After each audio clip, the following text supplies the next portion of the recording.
something I can see turning out of that black hole, two luminous discs. The eyes, it might be a face, might be almost a... Good heavens, something wriggling out of the shadow like a gray snake. Now it's another one, and another one, and another one. They look like tentacles to me. Oh, yeah, I can see the thing's body now. It's large as a bear. It glistens like wet leather, but that face, ladies and gentlemen, it's indescribable. I can hardly force myself to keep looking at it. It's so awful. The eyes are black, and they gleam like a serpent. The mouth is a kind of V-shape with saliva dripping from its rimless lips and seem to quiver and pulsate.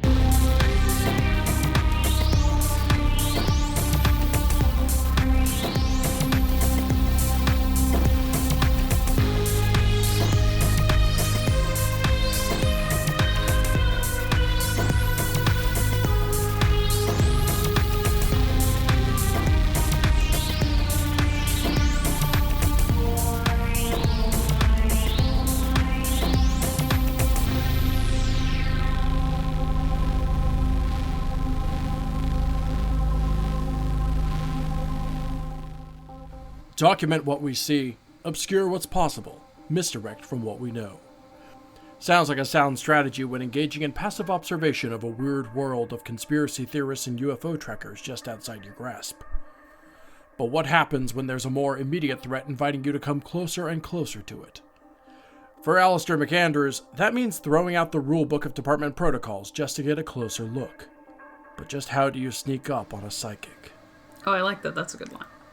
Thank you. I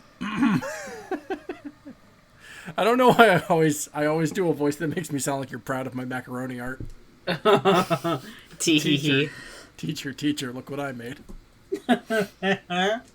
When we last left the two of you, St. Garcia Flores had just checked out and scoped the recreational vehicle that is owned by one Dr. Springwood and is parked outside of his tent complex, while Alister Graham McAndrews was watching the performance of what appears to be a associate speaker of Dr. Springwood's.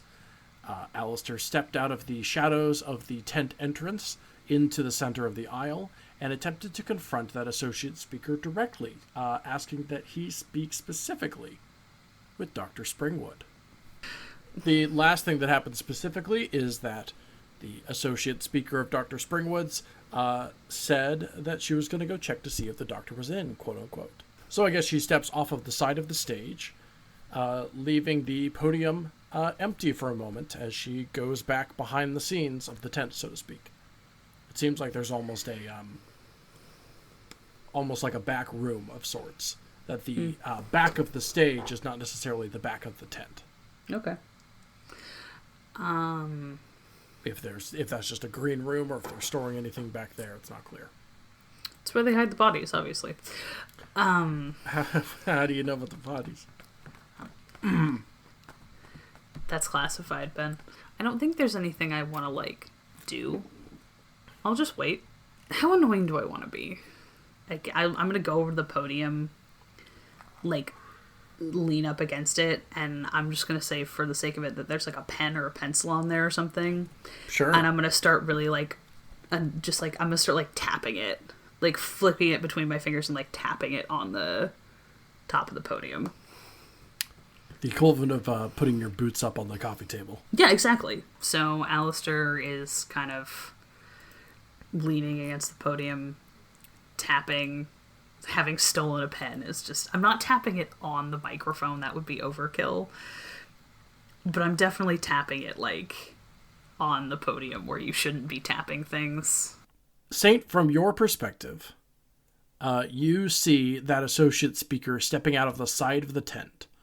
On the other side, luckily, from all of the sound equipment boxes and whatnot, stepping out of the tent through that tiny little passageway that we mentioned being between the tent and the RV, up into the RV. She knocks on it a few times, and eventually the door opens inwards. She steps up and in as opposed to calling Springwood out, or whoever's in there. It's Springwood. Yeah, I know that. I looked inside. No need to be coy. That's a different character, but thank you.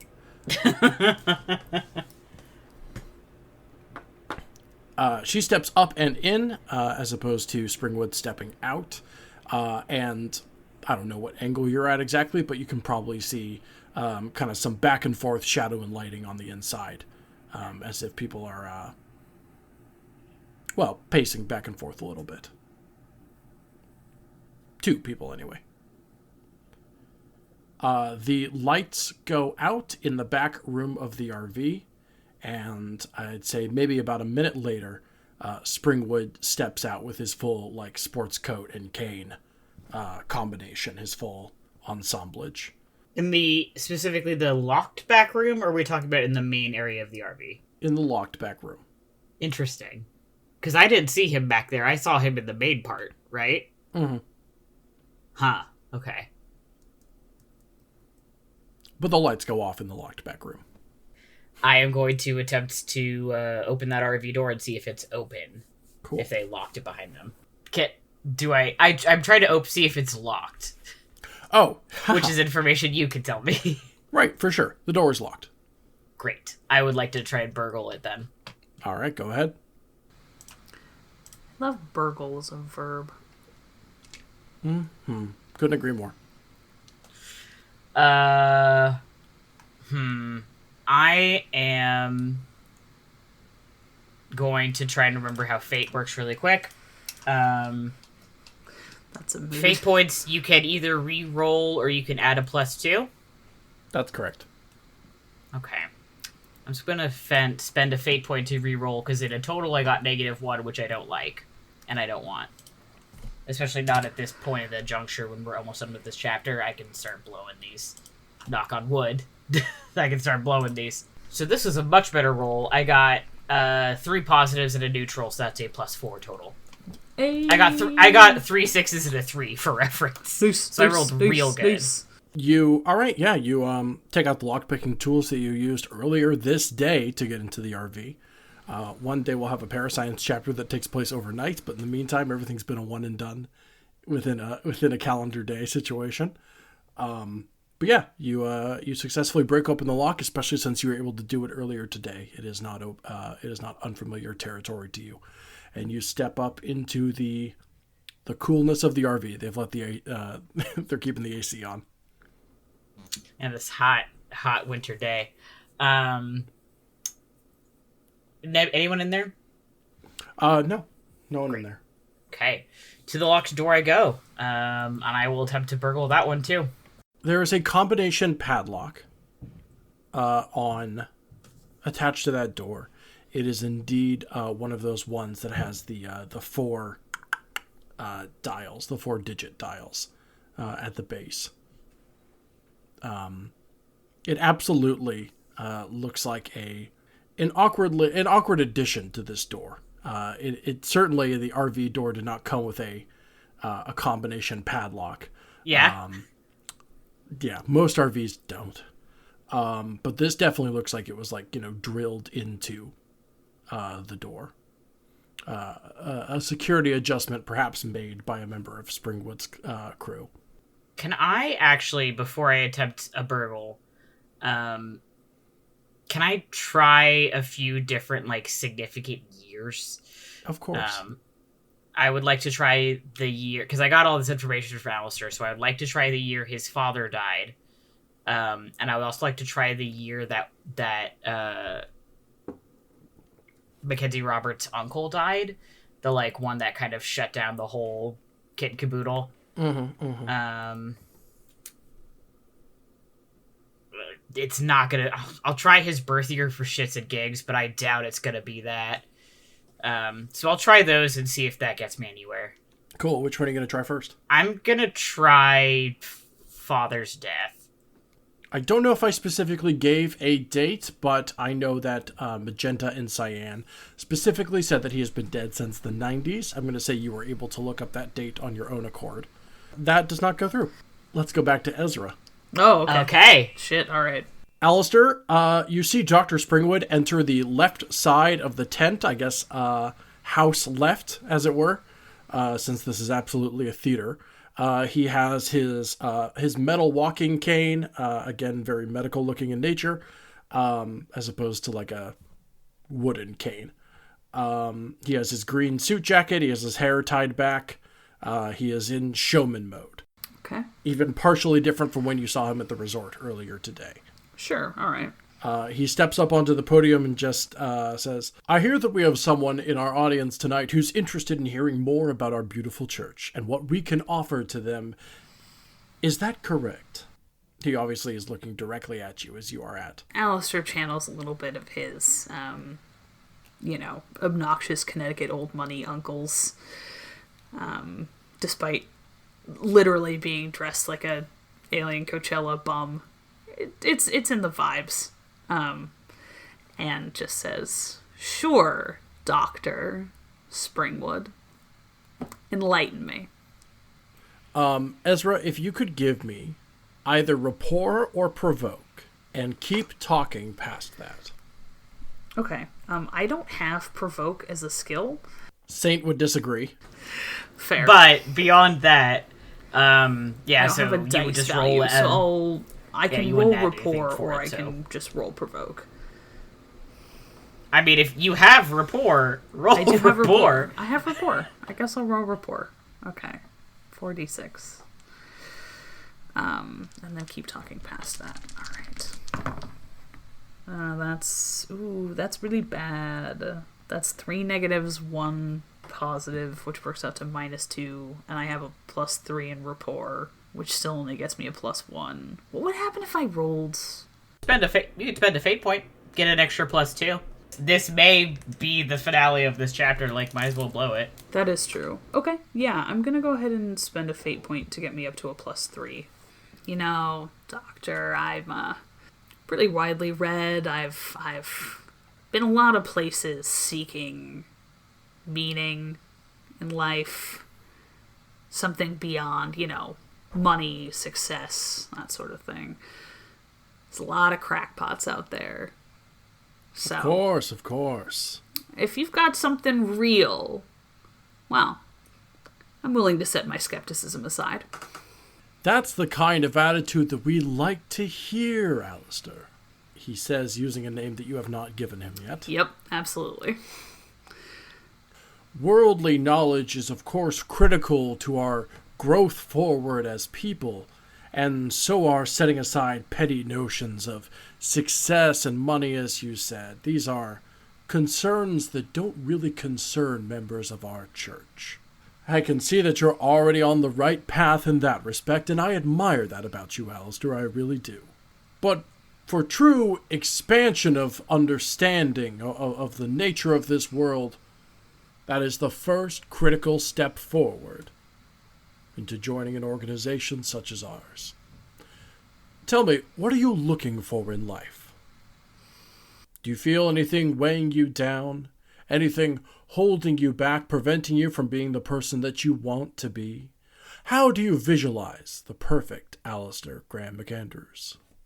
I can't promise you instant success, nor can I promise you a level of enlightenment that me and some of my followers have already reached, but I can set you on the right path. And for me, that's what matters. What's he gonna... Beans. Okay. What is the, I want him to try to read me. I'm trying to goad him into doing what he did to Saint.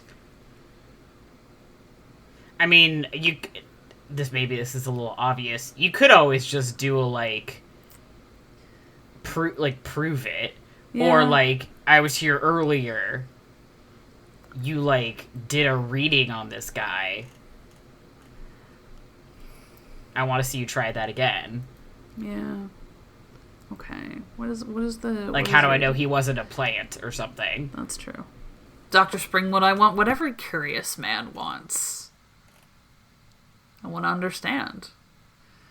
I mean, the show you put on earlier was impressive, but how do I know the gentleman in the ball cap wasn't a plant? What does the ideal Alistair Graham McAndrews look like? Well, why don't you tell me? Saint, go ahead and put another combination in. Okay. Oh, I like this. I'm earning you. I'm earning you tries. What about the year that the company was founded? Yeah, I think that's a better... Do you think that's a better guess than... I'm trying to pick something that is significant but not easily guessable. Anybody can fucking Google, like, when was the company... And to be fair, true. I fucking Googled when that guy died, but that's a little bit more esoteric. Yeah, that's fair. So... I'd like to get my, like, weird guess out of the way. So I'd like to try the year that... I'm just gonna try the year that Springwood Acoustics, like, or the... Oh, it's the Brotherhood of Enlightenment? Am I remembering that right? Yeah. Great. I was like, that sounds like a Dragon Age thing, so I don't know if I'm remembering it for one of my video games or not. If it helps, it's meant to. Great. So I'm gonna try the year that the Brotherhood of Enlightenment fell out of the public eye. Click. Oh, sick. All right. Great. I would like to open the door then. You open the door and stare into the darkness of what appears to be the master bedroom of this RV. It encompasses the entire back fourth of the recreational vehicle, but it is shrouded in darkness at this point, by which I mean the light's off. Okay. Do I get the sense that there's another person in the room? Like, sometimes you can just feel there's another person, even if it's dark.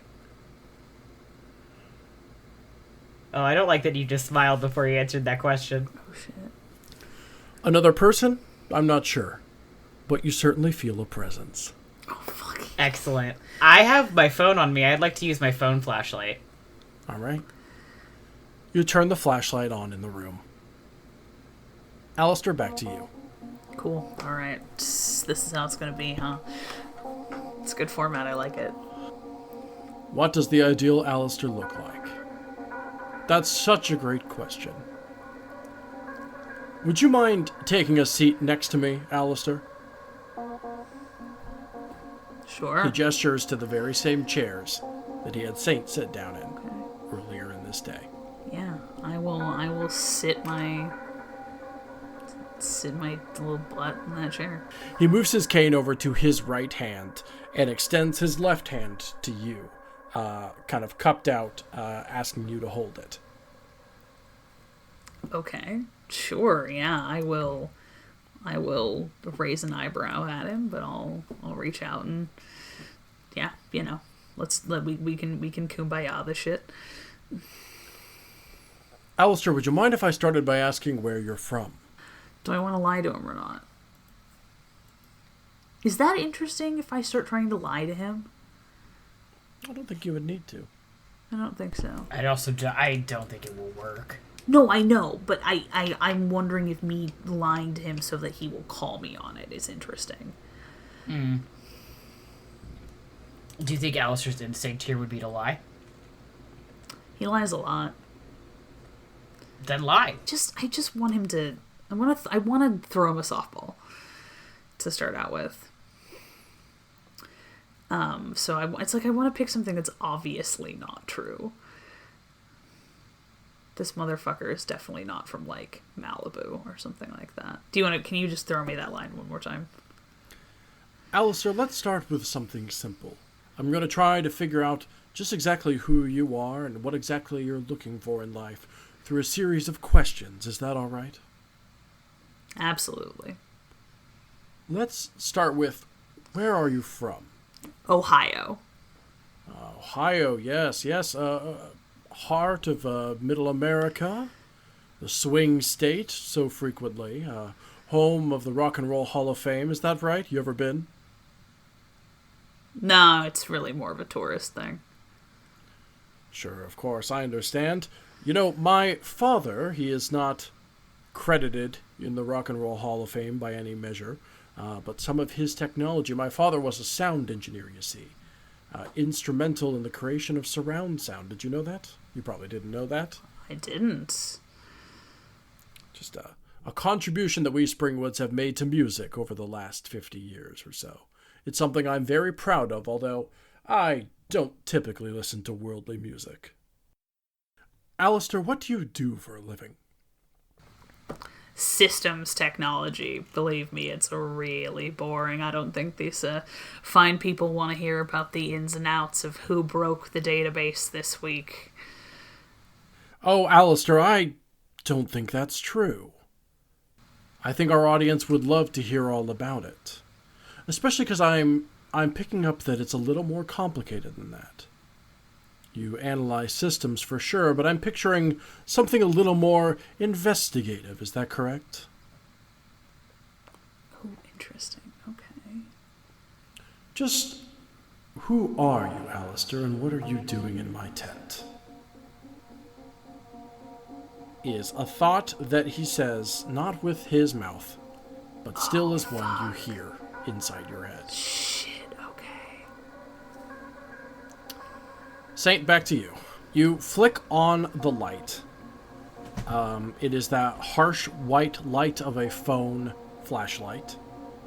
And you give the room a once-over. You notice that the perhaps larger bed that you might be expecting in the back room of an RV like this is not present. Not at all. Instead,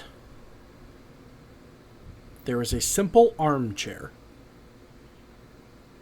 tucked into the corner of this back bedroom. In fact, there's no clear spot for sleeping at all.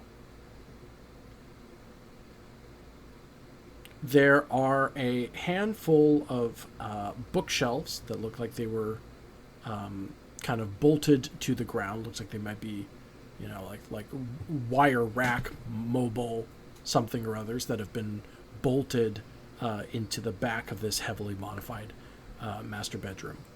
And notably, there is a large wooden desk attached to one of the inside walls.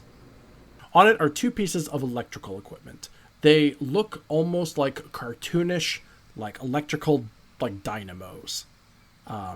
Like weird Tesla coils, like you would see something that would bring Frankenstein to life. Those two things are bookending what appears to be a large metal case. One that is 2 feet tall by 2 feet wide by 2 feet deep. A perfect square.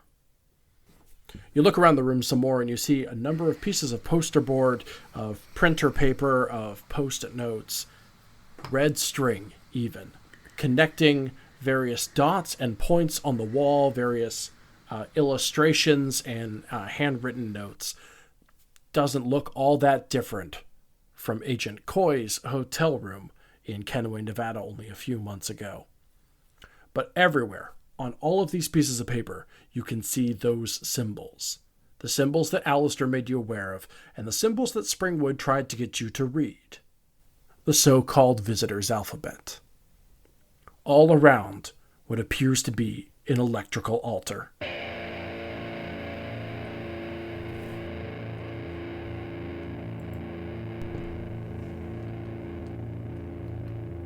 What?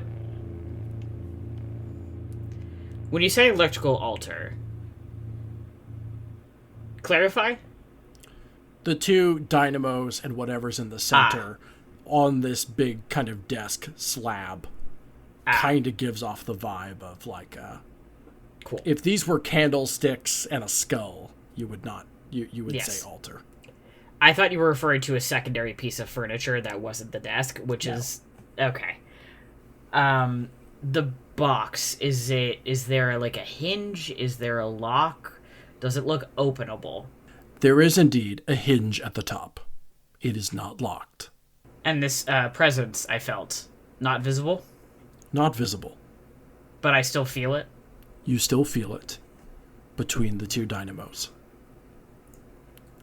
Okay. which are crackling with a faint sort of static electricity. They are not on blast, but they are definitely running, like when you can hear your fridge in the middle of the night. Yeah. Well, onwards towards what will inevitably be my terrible fate. I would like to enter the room and head towards that box. Sure. Hey, Fate, that's the game we're playing. Wow, oh my god, I'm so smart. Wait, so you're going to speed up there so it's fate accelerated?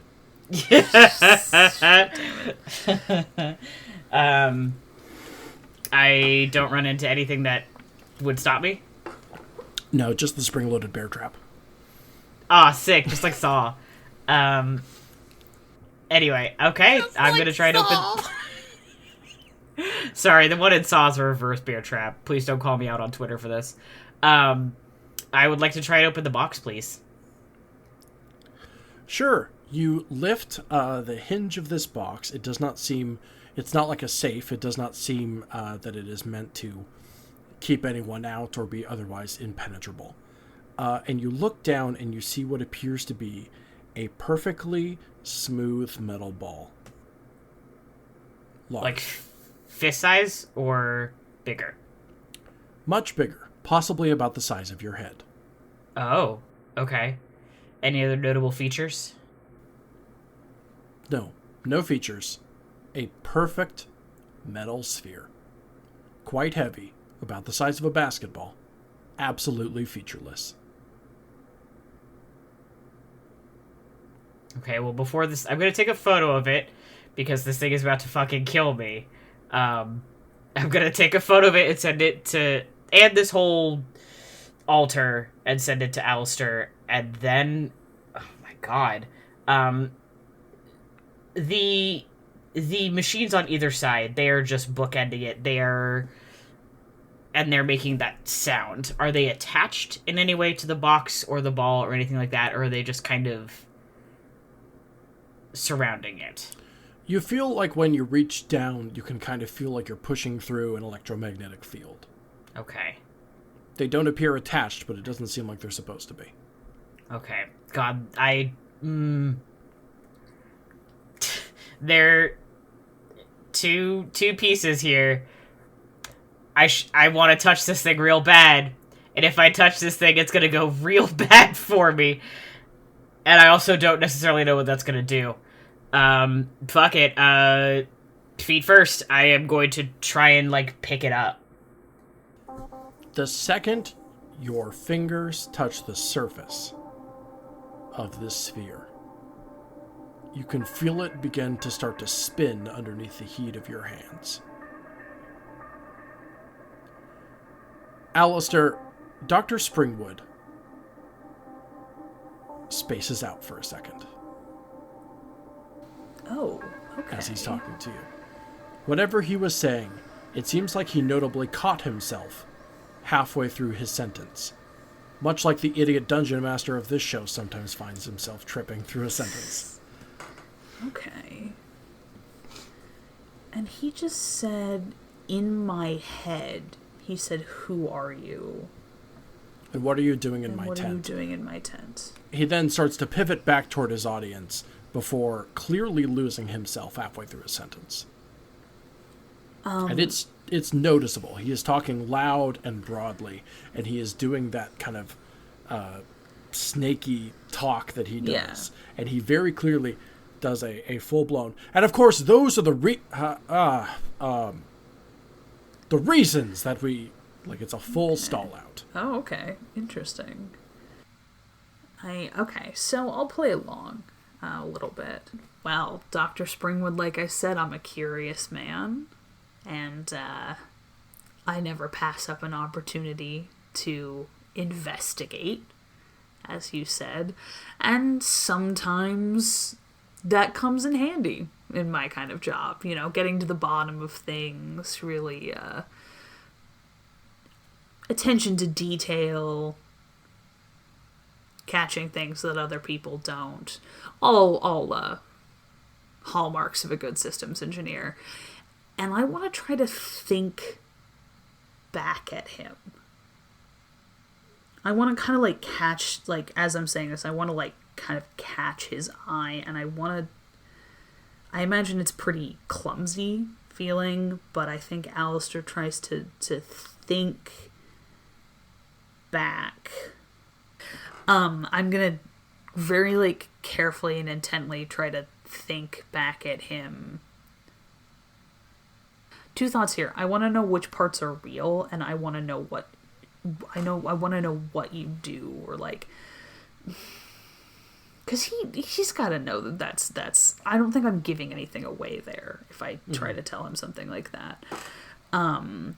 I think that this is hard. I think I've never done this before, so I think that all I can really. It boils down to just thinking really hard back at him. I want to know how. How what? You're like literally just just as in like how is he doing what? How is he doing this? That's the big thing that I want to know here. And if he knows who I am, which he does, I already know he does. But I want to see if it goes both ways. I want to know I want to see if he reacts to what I said out loud and what I tried to say in my head. So out loud, I said basically like I'm a curious man, and that curiosity and attention to detail is the hallmark of a good systems engineer, and sometimes that comes in handy for in my line of work. And then in my head, and it's clumsy because I'm like, I don't know how to do this, but I'm thinking really hard. I want to know how. Of course, Alistair, I can tell that you have a very curious mind, and I do appreciate that about you. And these are things that we can help to foster in the Church of the Open Mind. There are abilities that we believe the human mind can reach. Certainly you have seen some of my own abilities on display that come through intense meditation, through intense reading and understanding of the principles that we are willing to teach you. And Alistair, I would like to invite you to learn such secrets of ours. But I don't know if you're ready yet. You certainly have the mindset of someone who is willing to embrace our type of thinking, but I don't know if you have the discipline quite yet. Ouch. And while I appreciate your interest in us very much, he stalls out again. There's almost a pained expression on his face for a moment. Nothing serious. But it's like he can feel like a headache rumbling through his sinuses.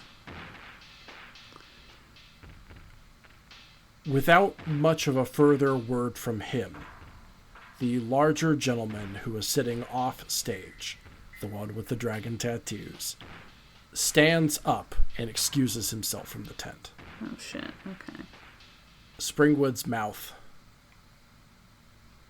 is undergoing a series of false starts. He looks like he has a number of sentences that he is about to say, but nothing seems to be coming to mind. I kind of want to like lean forward. Are we still holding hands? Yes, twin high maintenance machines. Yeah. Wait, no. I hope you die. I hope we both die. Yeah, I definitely hope we both die at this point. And is he still holding my hand? Like, are we still holding hands? Okay. I'm gonna like kind of like lean forward with my elbow on my knee and like put my other hand on top of his. I just want to be a piece of shit for a second. Tell me if you, and I absolutely will look him in the eye and just say, "What's the problem, Doctor? Extraterrestrial cat got your tongue?" Say, let's cut back to you. Please cut that if you don't think it's funny. I've got my hands on this thing, and it's spinning, yeah? It's spinning underneath your touch before you've even lifted it up. Okay. Anything else? Not yet, unless you want to actually lift it up. I think so. You lift it up into your hands, and there is a sort of magnetic movement to it. It seems to be perfectly still, but you can almost feel, cupped between your hands, some sort of internal movement. Like there's... well, like the way like a gyrosphere works, where you can kind of feel it tug in certain directions based on the way that it's swinging.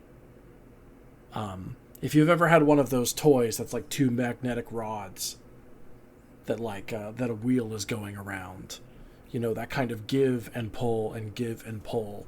You can feel that it's fluctuating in all sorts of ways while it's within your hands. Okay. Until it stops.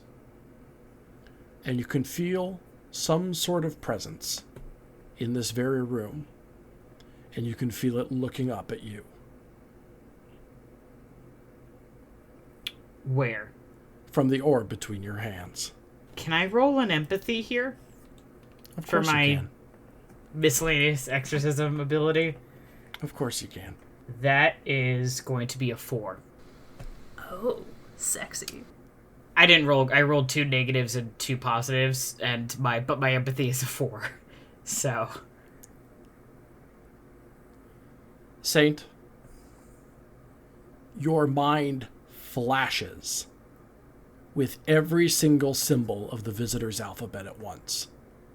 In a repetition, and then scrambled all over the map. You can see them flickering in front of you like you are watching a slideshow. Like the screens in the Matrix or rapidly flickering slides. You are becoming aware of a certain series of symbols that you've already seen before, but now you have an even slightly deeper understanding of them.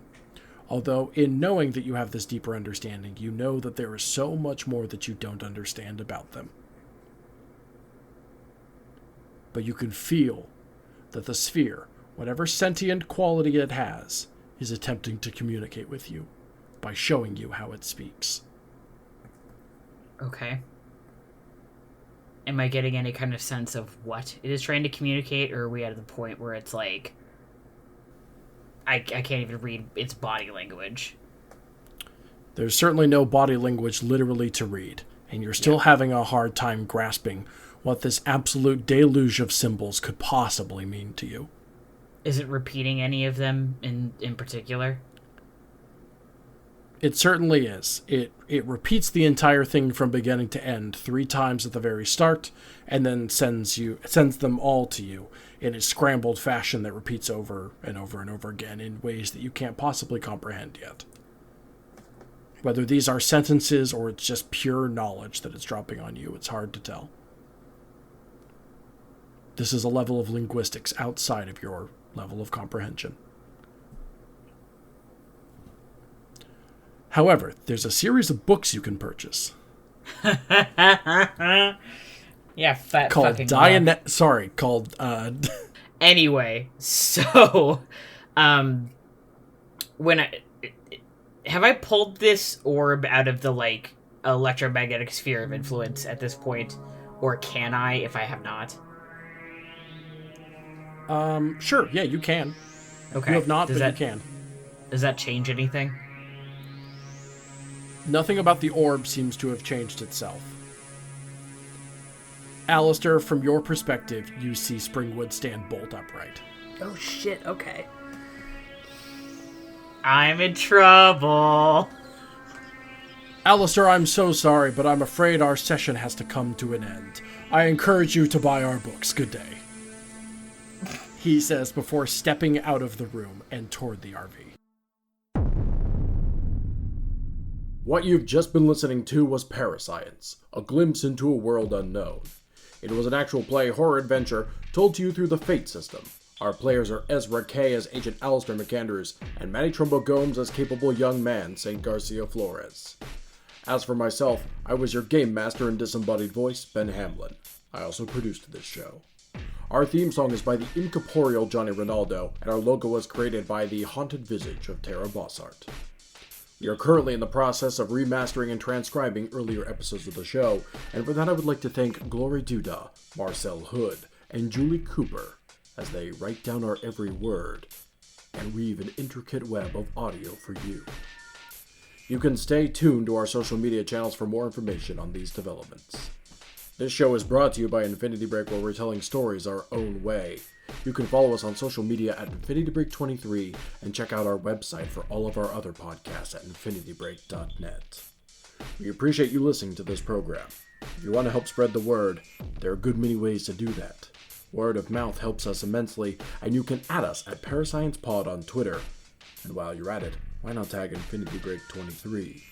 We have a Patreon at patreon.com/Infinity Break where you can start donating to Infinity Break for as little as $1 a month. And if you listen to Apple Podcasts, don't forget to leave a review. That's all for now. Let ParaScience expand your way of thinking and offer you 10 easy steps to becoming a telepath at home.